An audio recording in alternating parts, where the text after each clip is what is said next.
1923 Royal 10 typewriter, and this is how you replace the Carriage drawband when you don't have one, because obviously they don't make them anymore.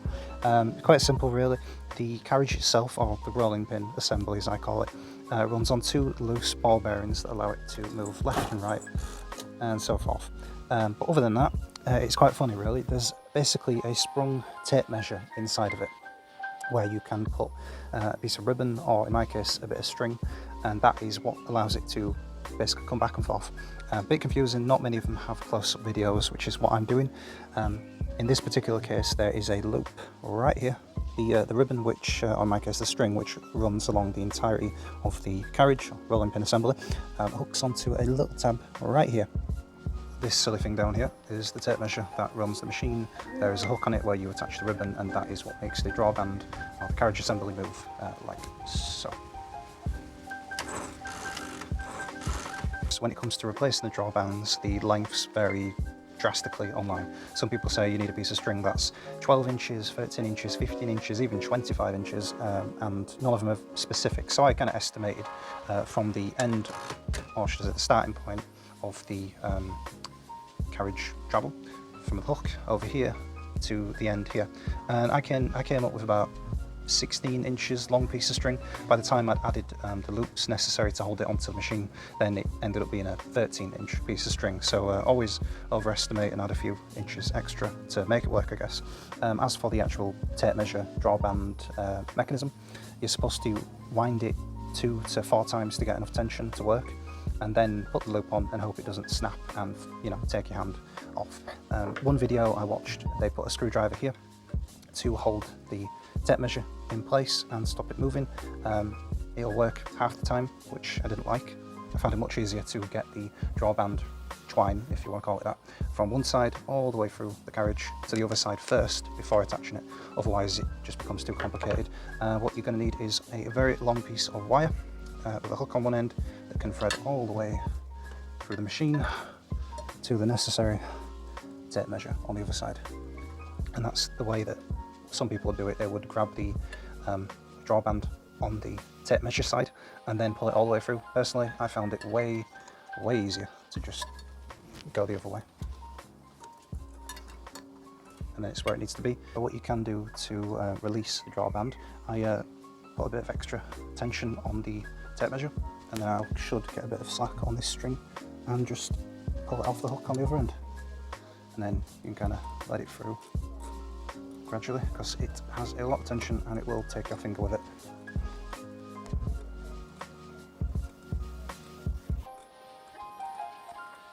Steady as she goes, as she goes, as she goes. Right.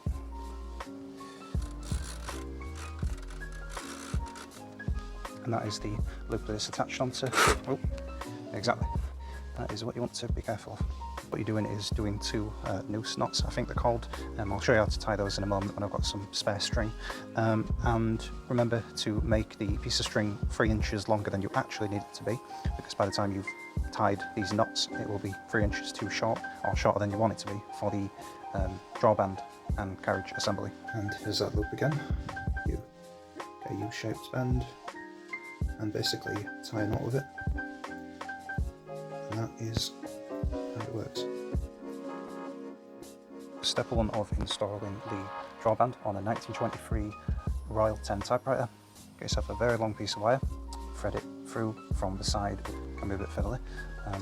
Once you're through to the other side, attach one loop onto the carriage, attach one loop to the carriage with the little T-bar attachment there, and put the other end on the hook that will guide it through. Then guide the replacement drawband through the carriage assembly. This can be a bit fiddly. Ta-da! And once it's there, hold it in place. But at this point you want a screwdriver handy for stuffing it into the loop, and also patience. Right, most importantly, do not lose grip of this drawband tape measure, is what I call it, because it will spring out and hurt because of all the sprocket teeth. So in this particular case, to wind it, you move it towards the carriage, and I'd say your starting point is probably when you see the loop that you need to attach the drawband to. So there it is. Right, go around a few times.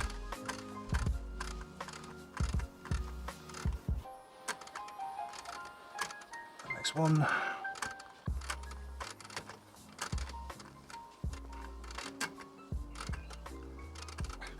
And 2. At this point, you want to attach the replacement drawband loop onto this tape measure hook. Be careful not to let go too much or it will spring out and hurt a lot. Lock it into place using a flat-headed screwdriver for extra security.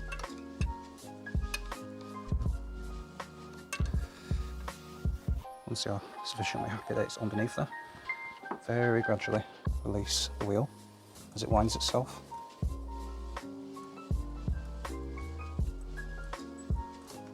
Right. Okay, cool. Mine didn't have far to go because the twine that I've got is 3 inches shorter than I started with, otherwise it would have wrapped around a few times.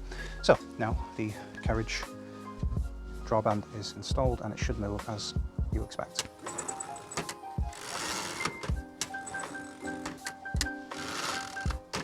And that is how you fix a drawband on a 1923 Royal 10 Carriage assembly.